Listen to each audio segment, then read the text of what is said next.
సమయం చాలా విలువైంది. సమయాన్ని ఎప్పుడు కూడా మనం వ్యర్థంగా పాడు చేసుకోకుండా దేవుడు మనకి ఇచ్చిన సమయాన్ని మనం ఉపయోగించుకుంటూ మన ముందు కొనసాగుతూ ఉన్నప్పుడు మనం చేసే ప్రతి పనులు కూడా దేవుడు మనల్ని గొప్పగా దీవించి ఆశీర్వదిస్తూ ఉంటాడు. హల్లెలూయా. 107వ కీర్తన 9వ వచనం. 107వ కీర్తన 9వ. ఒకసారి చదువునామా. ఏలయనగా ఆశగల ప్రాణమును ఆయన తృప్తిపరిచి ఉన్నాడు, ఆకలి కొన్న వారి ప్రాణమును మేలులతో నింపి ఉన్నాడు. మనసు చదవన్నమాట. ఏలయనగా ఆశగల ప్రాణమును ఆయన తృప్తిపరిచి ఉన్నాడు, ఆకలి కొన్న వారి ప్రాణమును మేలుతో నింపి ఉన్నాడు. ప్రార్థన చేసుకుందాం. సకలాస్త్రవదన కారణభూతులైన ఆ మంచి యేసయ్యానికి వందనాలు తండ్రి. దేవా, ఈ 3వ దినం రాత్రికాల సమయంలో మొదటి వర్తమానంగా నిలబెట్టుకొని 4 ఆత్మతో ప్రతి ఒక్క బిడ్డతో మాట్లాడు. ఎంతమందికి అయితే నీ వాక్యం అవసరమో ప్రతి ఒక్క బిడ్డలు నీ వాక్యం నీరు ఫలింపచేయమని నా కంటానే బోర్లో మీరు ఉండి అన్నాడకల మోషేతో ఎలాగైతే ఇస్తేపెంత మాట్లాడారో నాలో నీ యాత్రిక ప్రతి ఒక్క బిడ్డతో మాట్లాడమని యేసుక్రీస్తు నామములో ప్రార్థన అడుగుతున్నాం తండ్రి. హల్లెలూయా. గట్టిగా సంతోషంగా. మరి నిసి బెతస్తా ప్రార్థన మందిరం వారి తరపు నుంచి మీ అందరికీ కూడా నా యొక్క హృదయపూర్వక వందనాలు. అలాగే వేదికను అలంకరించిన సేవకులకు సేవకురాళ్ళకు కూడా ప్రత్యేక వందనాలు. మరి మన పెట్టిన టైటిల్ ఉపవాస మనోహర పండుగలు, ముఖ్య అతిథి పరిశుద్ధాత్మ దేవుడు. ఇక్కడ ఒక విషయాన్ని మనం జ్ఞాపకం చేసుకోవాలి. మన యొక్క ప్రార్థన దేవుడు ఆలకించాలన్నా, మన యొక్క ప్రార్థనకు దేవుడు గొప్ప జవాబు కలుగు చేయాలన్నా మనము దేవుడి దగ్గర పెనుగులాడేవారుగా మనం ఉండాలి. ఎప్పుడైతే ప్రార్థన మనం దేవుడి దగ్గర పెనుగులాడేవారుగా మనం ఉంటామో దేవుడు మన యొక్క ప్రార్థన ఆలకించి ప్రతిఫలం కలుగు చేస్తూ ఉంటాడు. అయితే ఈ కీర్తనలు ఉన్నారు కదా, ఏలయనగా ఆశగల ప్రాణం అయినా తృప్తిపరిచి ఉన్నాడు. దేంట్లో ఆశపడాలి మనము అని మనం చూస్తే పిల్లరా, మనం మేలుకరమైన జీవితం మనం జీవిస్తూ మేలుకరమైన దాని కొరకు మనం ఆశపడ్డ వారిగా మనం ఉండాలి. ఎందుకంటే మేలుకరమైన జీవితం మనం జీవిస్తూ మేలుకరమైన దాని కొరకు మనం ఆశపడుతూ ఉన్నప్పుడు అది ఏ వస్తువైనా అది ఎలాంటిదైనా సరే మన ఇంట్లో ఉన్నప్పుడు దానివల్ల మనం మేలు పొందుకోవాలి. దానివల్ల మంచి మంచి యొక్క గుర్తింపును మనం సంపాదించుకున్న వారుగా ఉండాలి. అలాంటి దాంట్లో మొట్టమొదటిగా మనుషులుగా మనము. హల్లెలూయా. చూడండి, ఆశగల ప్రాణమట. ఏంటి ఆశగల ప్రాణము? ఎవరైతే విశ్వాసంతో ప్రార్థన చేస్తూ దేవా నా కుటుంబాన్ని జ్ఞాపకం చేసుకో, తండ్రి నా కుటుంబంలో కృప చూపించు, అయ్యా నేనైతే నీ మీద విశ్వాసం ఉంచి అయ్యా కన్నీరు కాస్తూ ప్రార్థన చేస్తూ ఉన్నానయ్యా, నా ప్రార్థన ఆలకించే దేవుడు నీవే కాబట్టి, నా ఆశగల ప్రాణానికి తృప్తిపరిచే దేవుడు నీవే కాబట్టి నా ప్రార్థన దగ్గర ప్రతిఫలన దయచే తండ్రిని మనము ఎప్పుడైతే విశ్వాసంతో ప్రార్థన చేస్తామో మన ప్రార్థన పరలోకమున దేవుడు ఆలకించి ప్రతిఫలం కలుగు చేస్తూ ఉంటాడు. హల్లెలూయా. మనము ప్రార్థన చేస్తున్నప్పుడు మన ప్రార్థనలో స్వార్థం ఉండకూడదు, కల్మషం ఉండకూడదు. మన ప్రార్థన చేస్తున్నప్పుడు ఎవరి గురించి అశీకరమైన ప్రార్థన మనం చేసే వరకు ఉండకూడదు. ఎందుకంటే 145వ కీర్తన 18 వస్తున్నట్టు కదా, తనకు మొరపెట్టు వారందరికీ, తనకు నిజముగా మొరపెట్టు వారందరికీ యెహోవా సమీపముగా ఉన్నాడు. చూడండి మా మాట ఒకసారి. తనకు మొరపెట్టు వారందరికీ, తనకు నిజముగా మొరపెట్టు వారందరికీ యెహోవా సమీపంగా ఉన్నాడట. చూడపిల్లారా, అయితే ప్రార్థనలో కూడా వ్యత్యాసం కనబడుతుంది. అక్కడ ప్రార్థనలో ఏం కనబడుతుందంటే వ్యత్యాసం కనబడుతుంది. ఏంటి వ్యత్యాసము? తనకు నిజముగా మొరపెట్టు వారందరికీ అంటే ఇక్కడ అబద్ధ ప్రార్థన ఉంటుందా? హల్లెలూయా. గట్టిగా సంతోషంగా. అంటే ప్రార్థనలో ఎక్కువ తక్కువ ఉంటుందంటే మన మనసు మంచిదైతే మనం ఎలా ప్రార్థన చేసినా దేవుడు ఆలకిస్తాడు. మన మనసు సరైనది కానప్పుడు మనం ఏ ప్రార్థన చేసినా దేవుడు ఆ ప్రార్థన ఆలకించడు. హల్లెలూయా. అందుకని అక్కడ తనకు మొరపెట్టు వారందరికీ, తనకు నిజంగా మొరపెట్టు వారందరికీ యెహోవా సమీపంగా ఉన్నాడట. పిల్లరా, బైబిల్ గ్రంథంలో ఎన్నో సందర్భాలు మీకు నాకు నేర్పిస్తూ ఉంటాయి. ఎవరికి లేని ధన్యత దేవుడు మనకి ఇచ్చాడు. క్రైస్తవులుగా పిలువబడుతున్న యేసుక్రీస్తు రక్తంలో కడగబడ్డ వరకు ఉన్న మనము, ఎవరికి లేని ధన్యత, ఎవరికి లేని భాగ్యము యేసు మీకు కూడా అనుగ్రహించాడు ఆయన. అందుకే మనము ఎవరిని బట్టి నీతిమంతులకు తీర్చబడ్డామంటే ప్రభు అయిన యేసుక్రీస్తుని బట్టి మాత్రం నీతిమంతులు తీర్చబడ్డాం. కాబట్టి మనం ఏం చేయాలంటే ప్రతి దినం కూడా మోకాళ్ళు వేసి అందరి క్షేమం కోసం రెండు చేతులు ఆకాశం వైపు చూపించి ప్రార్థన చేసి క్షేమకరణ ప్రార్థన అందరి కోసం మనం చేసేవారుగా మనం ఉండాలి. హల్లెలూయా. ఎలాంటి ప్రార్థన అండి? ఈ మోకాళ్ళ ప్రార్థన క్షేమకరణ ప్రార్థన చేయాలట. శత్రువును మనం జయించాలన్నా, శత్రువును ఓడించాలన్నా యుద్ధం మనం చేయకూడదు. యుద్ధం యెహోవా చేయాలి, యుద్ధం దేవుడు చేయాలి. యుద్ధం దేవుడు చేయాలంటే మొట్టమొదటి మనం ఏం చేయాలంటే దేవుడికి ఇవ్వాల్సిన సమయం దేవుడికి ఇచ్చి, దేవా నా ముందు ఈ సమస్య ఉంది, ఈ సమస్యలో విడుదల కలుగుతే దేవాన్ని మనము ప్రార్థనలో ఎప్పుడైతే దేవుని వేడుకుంటూ ఉంటామో మన పక్షాన దేవుడు యుద్ధం చేస్తాడు. హల్లెలూయా. మనం ఎవరిని కూడా ఒక మాట అనకూడదండి. ఎప్పుడు మనం గుర్తుపెట్టుకోవాలి, ప్రార్థన చేస్తాం, దేవా నా ముందు నువ్వు ఉన్నావు, దేవా నాతో ప్రార్థనలు ఏకీవిస్తూ ఉన్నావు.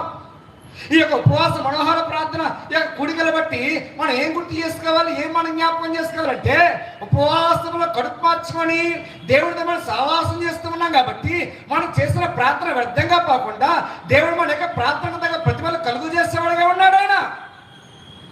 ఆయన ఉన్నాడు. కాబట్టి మనం ఏం చేస్తామంటే మన కడుపు మార్చుకొని ఎవరు మొదలుపెడతామండి? ఎవరు మొదలుపెడతామండి? దేవుడు మొదలుపెడతాం.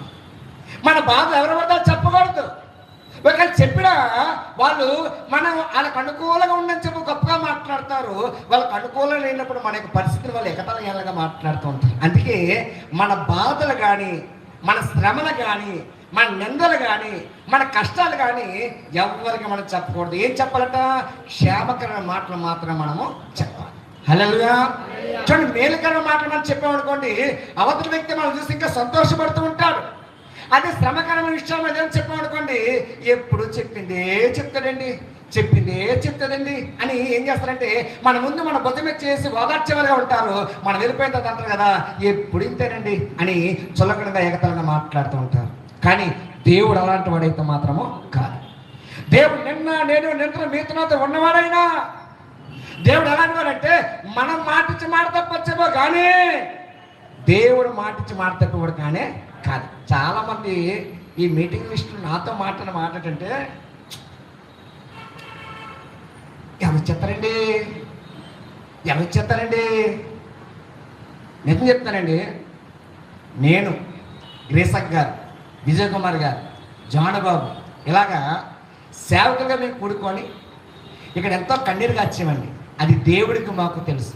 హల్లెలూయా. ఎంతోమంది ఇక్కడ మేము కూడుకొని ఒకటే ప్రార్థన చేస్తాం, ప్రభువా నీ ఏర్పాట్లో ఎంతమంది అయితే వాళ్ళందరూ నువ్వు రప్పించు. ఇది మా పని కాదు, నీ పని, నీ పని నువ్వే జరిగించుకోవాలి. ఇది మా వాళ్ళైతే జరగదు నా దేవా. యోధాగత సింహంగా నువ్వు ముందుండి నువ్వు నీవే ఈ కార్యక్రమాన్ని యొక్క కూడిక నువ్వే గనక జరిగించుకోవాలి నా తండ్రిని మేము ప్రార్థనలో దేవుని వేడుకోగా ప్రతి దినము రోజు రోజుకి పగలక పగలకు రాత్రి రాత్రి దేవుడు ఏం చేసింటే అభివృద్ధి చేసుకుంటూ వచ్చాడు. హల్లెలూయా. మన విశ్వాసం గొప్పదైతే దేవుడు మన పట్ల మేలు చేస్తాడు. మన విశ్వాసం అవిశ్వాసంగా ఉందనుకోండి మనం మేలు చూడలేం. మన విశ్వాసం గొప్పగా ఉండాలి. అలా గొప్పగా ఉండాలంటే మనం ఏం చేయాలంటే దేవుని పాదాలు మనం పట్టుకోవాలి. ఇంకో మాట జ్ఞాపకం చేస్తాను.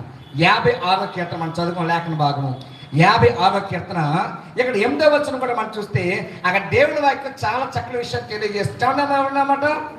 56వ కీర్తన 8వ వచనం, నా సంచారములను నీవు లెక్కిస్తున్నావు, నా కన్నీరు నీ బుట్టులో నొంచబడి ఉన్నవి. హల్లెలూయా. ఒకసారి మధ్య మాట గట్టి అందరూ, నా సంచారములను నీవు లెక్కించి ఉన్నావు, నా కన్నీళ్ళు నీ బుట్టులో నొంచబడి ఉన్నవి. ఇక్కడ కీర్తనవాడు మాట్లాడుతున్నాడు. చూడండి, ఈ 150 కీర్తనలో 75 కీర్తనలు దావీదు రాస్తూ వచ్చాడు. ఇందులో 75 కీర్తనలు కోరహ కొంతమంది, ఇలాగా అనేక భక్తులు కీర్తనగారులు ఈ యొక్క 150 కీర్తనలు రాస్తూ వచ్చారు. అయితే పరిశుద్ధాత్మ దేవుడి నడిపింపును బట్టి దేవుడు వాళ్ళ పట్ల చేసిన మేలు బట్టి వాళ్ళు గుర్తు చేసుకొని దేవుడు గొప్పతనాన్ని వెచ్చిస్తూ వాళ్ళు తగ్గించబడుతూ దేవుడిని మాత్రం వాళ్ళు చూపిస్తూ ఇందులో రాస్తూ వచ్చారు. హల్లెలూయా. అందుకే ఈరోజు దేవుని గొప్పతనం మాటలు మనం చెప్పుకోగలుగుతున్నాం. అన్నాడు కదా, నా సంచారములు నీవు లెక్కించను. అంటే ఇక్కడ సంచారములు అంటే హల్లెలూయా, గట్టిగా అంతేనా?